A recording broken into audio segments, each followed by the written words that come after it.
Welcome to this bonus episode from the Detailing Bay. We're following on from our episode on choosing a machine polisher by going through some of the problems people have faced, and we're going to help you troubleshoot. So Dave is still here and we're going to fire through some solutions to common problems. Let's start with this sound. So that is the sound of a brush that is on its way out.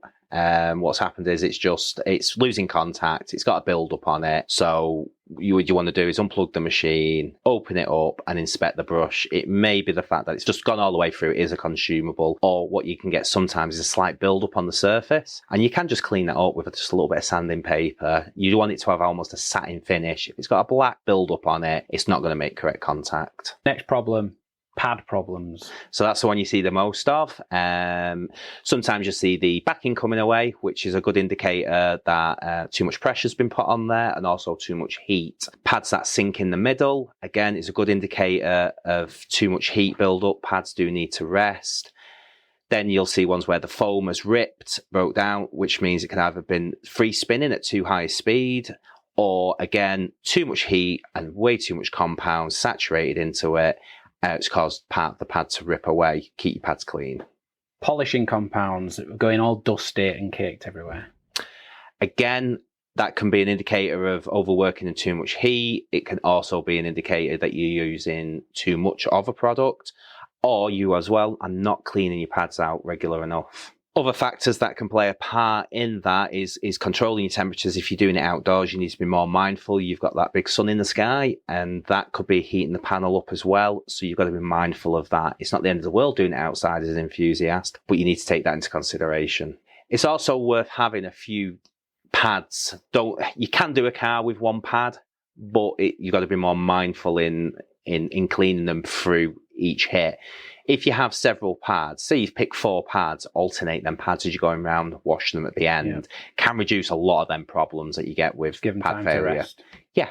What is hologramming or buffer hop? So they're two quite different things, but they come from one machine mainly, and that's a rotary. So hologramming is not necessarily a bad thing. It is an indicator that you're going in the right direction, but it is a byproduct from the cutting process. So you've almost got, similar to like when you get micro marring, only it's because it's fixed rotation, it gives you this hologram effect, but it's very, very, very fine little micro marks in the paint that's happened from the cutting stage.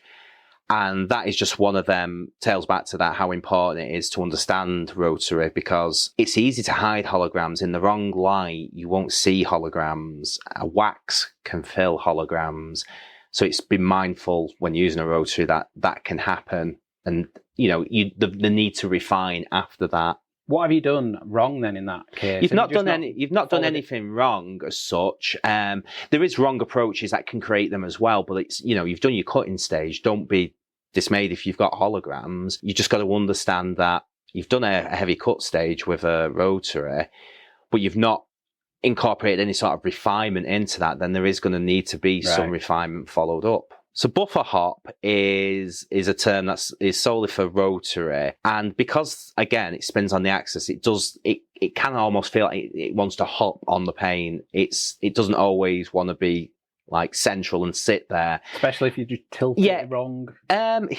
You tend to find where it gets a little bit of additional grip from, and it can be more apparent when you're using fresh pads and flat pads as well, ones with no cuts in or anything like that. But if the compound's a little bit dry as well, or the area is, or sticky paint, anything like that can contribute to buffer hop. And if you understand where it's coming from, and you can nip it in the bud. But I have seen people flying all over the place because it scared them almost, because rotaries do bite back a little bit more. You just mentioned the next one, sticky paint. What is it? When correcting, you'll come across a million different types of clear coats. You'll have sticky, super tough, soft, and then ones you never fully understand that correct really easy, but you can't refine. And, some are just a mystery. But sticky paint is exactly that. You get a little bit more feedback. It can clog the pads a little bit more as well. And they're just not always as nice to work on. They take a little bit more nursing, but on a dual action, it's not as apparent. On a rotary, you can feel it that little bit more. And that's where like the middle machine, like a gear-driven machine, can be quite nice. It's a happy medium of the two. Strike through. Not something you want, really, is it? Not something you want, but it's something that, can happen. And that can be mainly through edging. And it's where, if you imagine on a rotary, the heaviest part is going to be the edge of the pad. It's the fastest moving part. You're putting a lot of energy into a very small area. So either your pad is now cutting at a level it wasn't before, or you're going to catch the backing plate.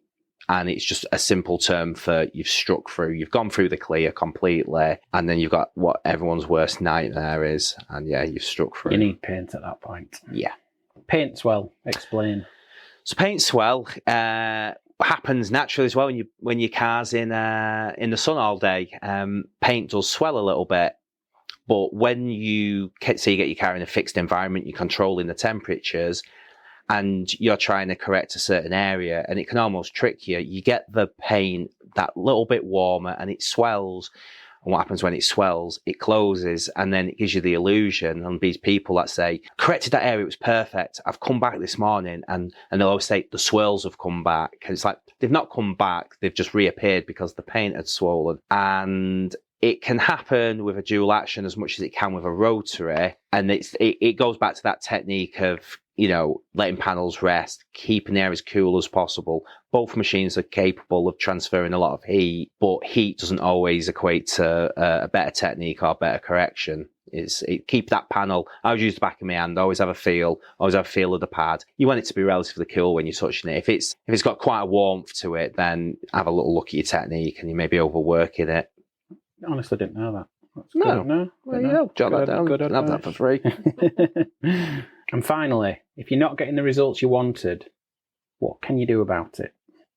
Watch more videos? Yeah, so it's a tough one because there's so many things you can throw into that mix. There's the person who's doing its technique. Is the paint really fussy? Because the biggest curveball you'll ever get is aftermarket paint. So, third-party body shops painted it. So it's your finger in the air. People ring up so often saying, the car's been resprayed. What should I use? And it's like, you can't answer that. You need to be there, you need a range, and you need to try that. So let's make the scenario a little bit easier. You've got your car, it's a year old, we've confirmed it's never had paint before, it's factory paint, and you've gone at an area, it's relatively swirly, you feel you've done everything you should have, and for you felt like it's made a difference. So first thing to do is compare it to an area you haven't done, and let's look if there is a difference at all. And then we'll go off, is it glossier? Yep. So we've made some changes there. Is there a slight reduction in swirls at all? And if they say yes, then we know that we're on the right path. Let's go down the route of how many passes have we done? Can we work it a little bit longer? It needs more correction. If they're like, no, the swirls are there completely, then you're looking like, well, a few more passes isn't going to fix that. Let's look at, if it's dramatically just not cut at all, then we want to be changing the pad and the compound. So it's gradually assessing, what people get really dramatic on, it's made no difference. But when you look, you're going, oh, actually it has. It's just not the level I want yet.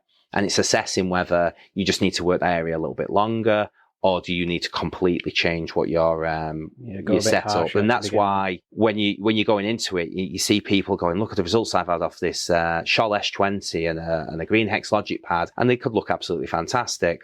But it's also a picture, so you're not seeing it in the flesh. But let's assume it is. It's not one size fits all. So when you go to someone else's car and they get this idea, we're going to make it look just like this, and that's not the case because you've got that massive variable of paint and how much it changes. So there isn't a one size fits all. You can get kits like Full Menzerner, which tries to cater more for that, and normally will nail it, but it is a big learning process, be it a pro or a beginner. Very good advice. Hopefully we've covered some of the queries and problems that you have yourself. And there's a series of blog posts covering paint correction over at cleanyourcar.co.uk, and we've got our videos on our YouTube channel. Next time we'll be looking at the newer nano and cordless machines and see where these fit in with paint correction.